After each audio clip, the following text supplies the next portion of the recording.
जलसा पूरे महाराष्ट्र के अंदर दफ़ा 144 का आज रात 12 बजे से नाफिज किया जा रहा है। इसके लिए महाराष्ट्र के अंदर जितने प्रोग्राम थे गवर्नमेंट की गाइडलाइन के हिसाब से, जो गवर्नमेंट के अंडर में जो हैंगे प्रोग्राम, जैसे मैयत का 20 लोगों का उन लोग ने दिए, शादी का 50 लोग का प्रोग्राम दिए, उसके ऊपर कुछ भी प्रोग्राम रहेंगे तो सब कैंसिल का आदेश आ गया।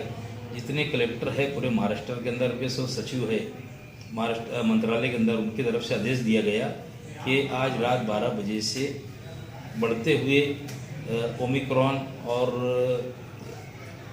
कोरोना के पेशेंट, उसकी वजह से जलसा मुलतवी किया गया। ये जलसा आइंदा कब होगा फिर? आइंदा की जब तारीख देंगे तो वो प्रोग्राम होगा, नहीं तो वो बम्बई, अगर मुझको हो सकता मुझे शायद बम्बई बुलाया जाए तो मुंबई में प्रोग्राम, एक छोटा मोटा प्रोग्राम किया जाएगा।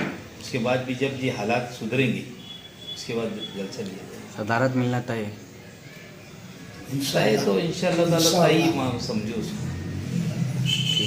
मैं शहर की आवाम से अपील करूँगा कि जो जलसा था मुलतवी हो गया, और कुदरत की तरफ से हर चीज़, कोई चीज़ मायूस नहीं होना चाहिए। मेरे जो लोग थे, मेरे दोस्त और रिश्तेदार अहबाब, इन्होंने बहुत काफ़ी मेहनत की थी।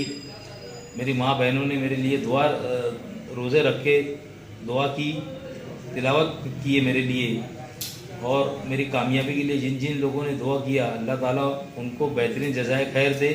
मैं कहीं ना कहीं लोगों से ज़मीनी तर्ज़ों पे जुड़ा हूँ और जुड़ा रहूँगा, और जब भी आवाम को मेरी ज़रूरत पड़ेगी मैं साथ में चल के उनके काम करने के लिए तैयार हूँ। मैं यही अपील करूँगा कि जो जलसा गवर्नमेंट की गाइडलाइन की वजह से कैंसिल हुआ, किसी ने कैंसिल कराया और कोई ऐसी बात नहीं है।